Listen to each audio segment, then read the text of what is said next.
for CWP, because we have 9 regions being represented, and we are all women, and we are part of the CPA.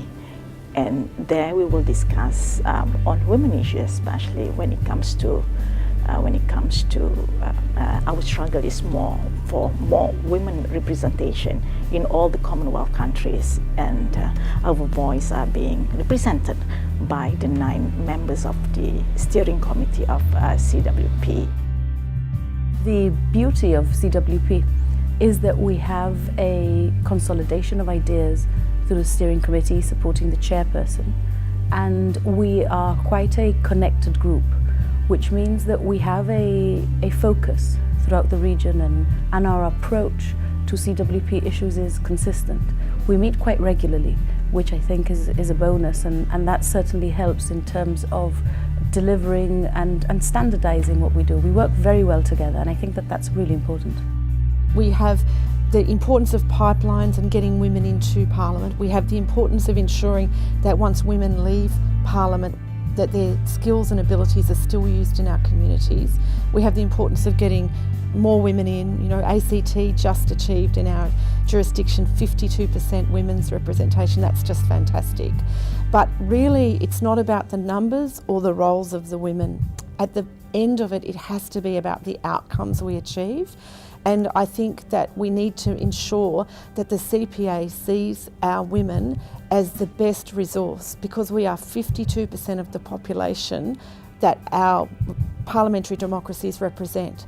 So we are an important resource for the CPA to engage with half of their population that they represent.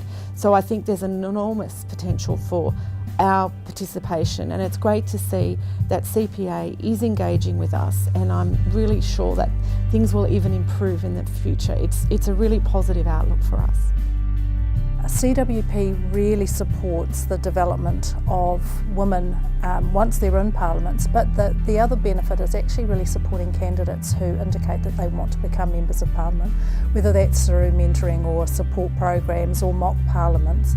And as a region, we actually get actively involved in supporting parliaments to identify, mentor, support women to become parliamentarians, and once they're there, actually support them in doing the very best job that they can do and bring other women on board. But you know, the other thing that CWP does is it really mainstreams the issues that women face, whether that's issues around violence or marginalisation, or whether that's issues around power and economic empowerment. CWP is at the forefront of that across our parliaments in the Pacific, and I think that's to its credit, and the benefit of being a parliamentary to parliamentary association is that there is sustainability and longevity in that. It's not about the relationship necessarily MP to MP, it's about parliaments to parliaments, and there is a sense that that work will continue to happen once parliamentarians have left the House.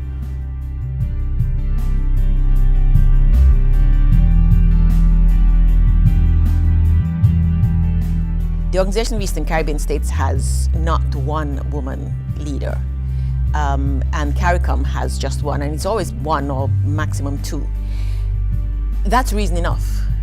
That is what I look to the CWP to change, because we need more women in political leadership, at the heights of political leadership, for all sorts of reasons. I mean, we can talk about them for a very long time.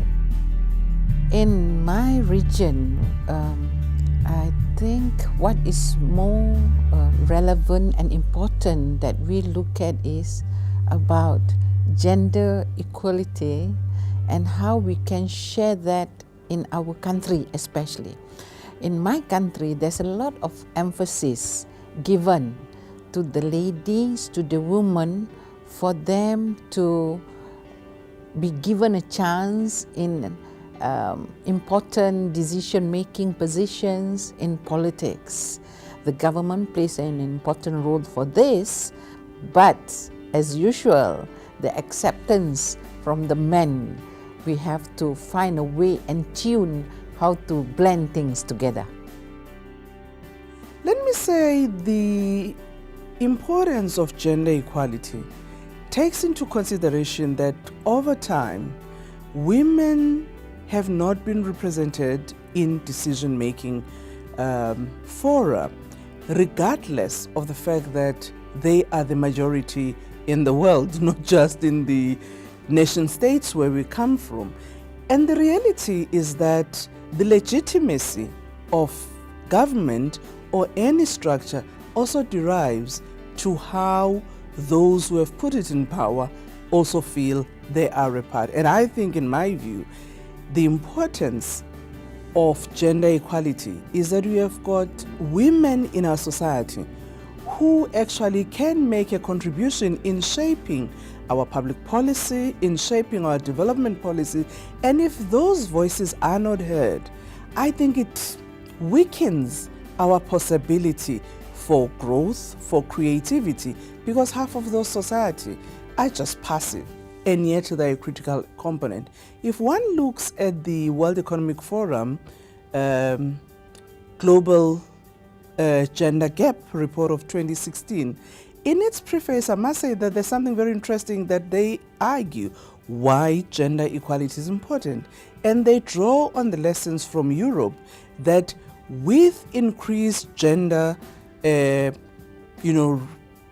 equality, discourse and application in its policy development, one has seen a lot of economic activity and therefore growth. So it's not just about the numbers why women are in parliament.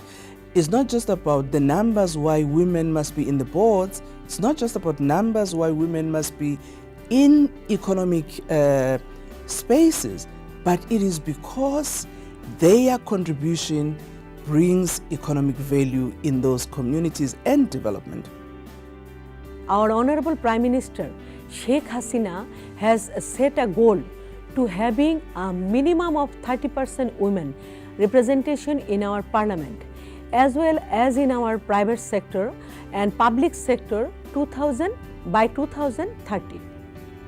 Bangladesh Parliament, under the leadership of our Honorable Speaker Dr. Sheikh Sharmin Chaudhuri, taken many steps in our parliamentary process so that we can achieve such a goal. Policies and strategies are being designed in a micro level also, so that changes could be made from the grassroots level, because grassroots level is very important. The biggest victim of poverty and lack of education is the female population, especially in our part of the government, our part of the world. So our government is focusing on ending poverty and promoting quality education to bring holistic and comprehensive changes in the society. However, we still have a long way to go to achieve a truly gender-neutral society. We have some great parliamentarians across the Pacific who have been challenged, who have picked up the challenge and now actively seeking women to become members of parliament, and once they're there to actually be their mentors. What we have to realise is if you have a parliament where there are no women, you have to have the male champions there to support that to occur, so that once women are there, they do feel well supported and encouraged in their work.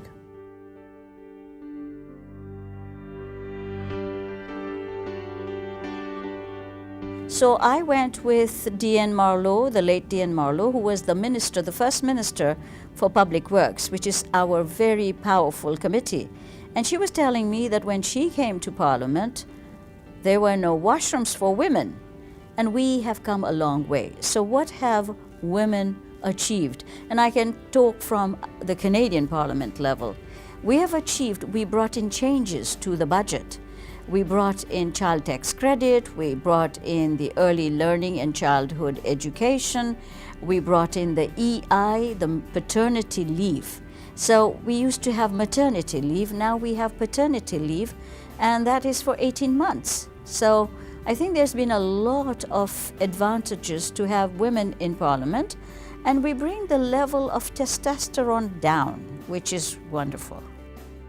CWP's actually been a fantastic thing in our region, not just in Australia as such, but even broader to the Pacific. So it was through CWP that we started the Pacific Women's Parliamentary Partnerships Program, so PWPP, and that actually brings each year, for the last 5 years, all the women from the Pacific parliaments together with Australian and New Zealand women to network over a whole week. So you imagine if you're a woman and you're the only female in your parliament, it's a very isolating experience. So that's 1 week in the year when those women can come and just engage with other women and share some of the stories, the coping strategies and successes, and it's a really inspiring time.